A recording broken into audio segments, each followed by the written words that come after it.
Right, hello, welcome to the start of what's hopefully going to be a very interesting journey. We have E36 coupe, has a cage in it, has a broken back window. It is now pretty full of parts. Basically the story behind this is I built a V8 E90, which I'll drop some videos in right now.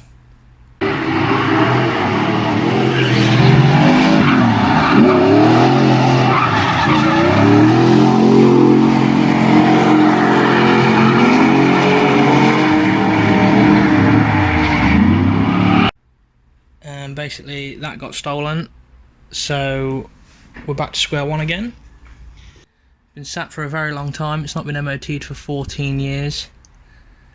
It's got an okay cage in it. It's much better than the one I built in the E90, so that'll do me nicely. We are just going to put a bar across here somewhere for the harnesses and things. It seems to have all the sound deadening removed already, which is a job I hate doing, which is nice. Pre-stripped, I've not done anything in here at all apart from hoovered it out. It's a 318 IS M44 with one of those on it. That's exactly what we're going to be covering in today's video. That's going to be a nice future video. Full braided brake line setup for the car. And there's going to be no steel, no copper lines, no nothing in it. Reverse mount, hydraulic handbrake. So yeah, stay tuned. Let's build a car.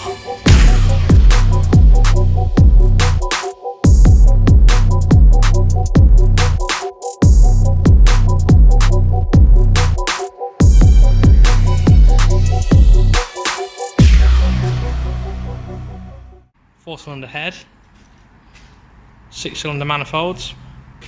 Gonna chop that bit, chop this bit, weld them bits together, bottom one upside down, and then put them on that, and then eventually on that. Right, so we've cut that piece off and that piece off, bolted this piece on the front, that piece on the back. We've sliced that all the way through because it's very, very close to the cam cover, but now there's clearance, so that's good. And then we just got a piece of scrap pipe, made up the difference in gap, tacked it all together, everything clears. We are going to cut this off and put a different flange on and mount the turbo. We'll get to that in a minute. I'm just going to fully weld this, and then hopefully that's the hard bit done. All that has clearance down there. Progress. Right, so we're all welded up. One thing I would recommend is obviously weld as much as you can with both halves bolted to the cylinder head. That will limit all your distortion and stuff like that. And then leave it to cool down before taking it off and obviously weld in down here that you can't get to. And as soon as you've welded it, bolt it back on and then let it fully cool, bolted up, so you don't obviously have any struggles getting it back on once it's all fully welded and cooled down. I did have to knock this little area in with a hammer just on the manifold ever so slightly, and then the other thing you have to do, so I'll just remove this, is just you have to cut this down. Not particularly sure what it's for, just some sort of cast-in thing. We don't need it, so get rid of it, rather than having to deal with a load of issues up here. Just cut it off. That's obviously my mark to know where to hit it. I've hit it just there, just so it clears this. I've already taken that manifold off. You need children hands to do it. It's not very nice. If you undo that engine mount and then jack up the engine, I've jacked it on the crank pulley there, the manifold will actually come out through here. And obviously this is the way we're going to slot this one back in.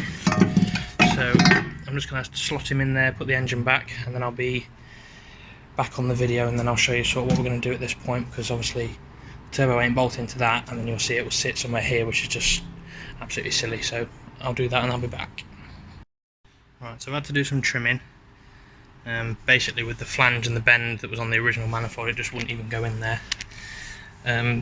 But now you can basically see That's all sorted in there. It clears the steering shaft perfectly. If we get some more light on the go, somewhere there, yeah, got loads of room. And what we're going to do now is I'm going to get the turbo and sort of hold it in place and work out where I want it to sit. But that's a really good base for us. As you can see, it's pretty much slap bang in the middle of that gap, so then we can work on there and then get the turbo flange on and get it mounted. Right, so I've been playing around a little bit, and this pipe here is basically what's going to make up the gap between where the turbo is going to sit and obviously where the manifold is in relation to that. Used to be round, now it's sort of oblongy squarey. Basically marked the pipe in the centre of the pipe and then in the centre of the flange, took it to the vise, obviously squeezed it that way, and then eventually after a couple of turns in the vise you would get this sort of oblong shape, which sort of matches that oblong shape. That's actually going to go on that way, and then what I'm going to do is basically tack that to the flange, bolt the flange back to the turbo, take this over there, tack that in place, unbolt the turbo. One thing extra we're going to have to do is make a bracket basically from one or two of these bolts to somewhere on the either on the inner arch or on the tower somewhere, basically because the turbo is going to sit all the way over here. The only thing that's going to be holding it up if we don't make a bracket is the manifold. Vibration, time, weight, all that kind of stuff. Eventually it just will crack. Happened to me before, so we're going to try and avoid it this time. Might even go all the way down to the chassis leg, make a bracket off that. But yeah, let's get all this tacked up and then hopefully you'll see a bit more visually where the turbo is going to sit rather than me explaining it really poorly. So let's do that and I'll be back. So hopefully this makes a little bit more sense now. Obviously we've tacked that pipe in there, tack the flange on there and then bolt the turbo on. Down here all we've got to do is notch the inner arch slightly. We're nice and clear off the chassis leg. That's dead easy. We do need to rotate the core a little bit. So that's actually the oil feed in. There's the oil feed out, well, oil drain. So obviously we need to rotate the core so that oil goes in the top and then gravity feeds back out the bottom. That's easy, we can just undo these little bolts spin, all that's fine. Right, so we've just finished welding the manifold up. You see it's still smoking a little bit. One thing I want to make sure that you're all aware of, this ain't going to be no expensive, pretty, high level build. It's going to be, this works, we're doing it. So that's probably the best weld you're ever going to see on this car. What's it cost us? Tenner for the manifolds, 15 quid for the flange, the same another tenner for a metre of pipe. Where are you going to buy a manifold for 50 quid? It's not happening, is it? So let's bolt it on, we'll put the turbo on and we'll call it a day. Nice one. Right, so that's it, it's all bolted up. Not put all the bolts in the manifold yet because I've got a feeling it's going to come off, but as you can see we've got good clearance everywhere. That's sat in the middle. The only thing we're not going to have, which I'm not too worried about, is bonnet clearance. I think the wastegate's going to stick straight through the bonnet, but see him there, he comes straight through around here. Basically where that big piece of plastic is where the cooler's going to be. So boost piping is going to be relatively simple. If you need pipe work, fittings, even turbochargers, anything like that, Levels Racing, I'll link them here somewhere. Run by two good friends of mine, very good people. Support the people who deserve it and all that. So we'll get all that sorted, then we'll dive into oil lines, which again going to be more simple than you think. I think we'll end this one here. We've done the hard bit, we've got that in, waiting on parts, and then we'll do a bit more progress. So I'll see you later.